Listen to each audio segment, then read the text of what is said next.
ষষ্ঠীর দিন জোড়া ঘটনা শহরে। বৃদ্ধার টাকা ছিনতাইয়ের পাশাপাশি কারখানায় চুরি, প্রশ্নের মুখে নিরাপত্তা।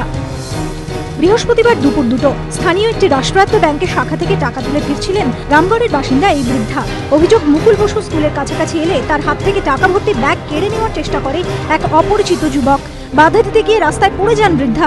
সেই সুযোগে ব্যাগ নিয়ে চম্পট দেয় দুষ্কৃতী।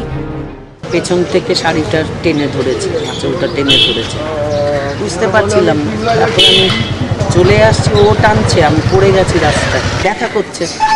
তখন আর ব্যাগটা লুজ হয়ে গেছে, আর ব্যাগটা টেনে নিয়ে ছুটে চলে গেল। উনি চিৎকার করছেন, আমি ওখান থেকে দৌড়ে এসেছি। দৌড়ে এসে দেখি যে ওনার কাছ থেকে ব্যাগটা ছিনিয়ে নিয়ে দৌড়াচ্ছে। আমি তখন এই জায়গাটা সেহেতু ধরতেও পারি না। আর এখানে অনেক গলিগালা, সেহেতু কোনখানে গলিগালা দিয়ে পালিয়েছে বা কোনো গাড়ি ছিল কিনা সেটা বোঝা যাচ্ছে না। ঘটনায় আতঙ্কিত 62 বছরের এই মহিলা পাটুলি থানায় একটি লিখিত অভিযোগ দায়ের। অন্যদিকে রামগড়ের একটি গেঞ্জি কারখানায় চুরির ঘটনাও ঘটেছে। সকালে কারখানার দরজা ভাঙা অবস্থায় দেখতে পান মালিক। তার দাবি, 3টি মূল্যবান যন্ত্র নিয়ে চম্পট দিয়েছে দুষ্কৃতীরা। এই দুটি ঘটনার পর এলাকার নিরাপত্তা নিয়ে প্রশ্ন তুলেছেন বাসিন্দারা। তাদের প্রশ্ন, পুজো উপলক্ষে বাড়তি নিরাপত্তার বন্দোবস্ত করা হয়েছে, চলছে পুলিশের টহলদারি, রয়েছে বাড়তি বাহিনী, তা সত্ত্বেও কেন ঘটল এই ধরনের ঘটনা? উত্তর নেই পুলিশ কর্তাদের কাছে। প্রবীর চক্রবর্তীর রিপোর্ট, এবিপি আনন্দ, কলকাতা।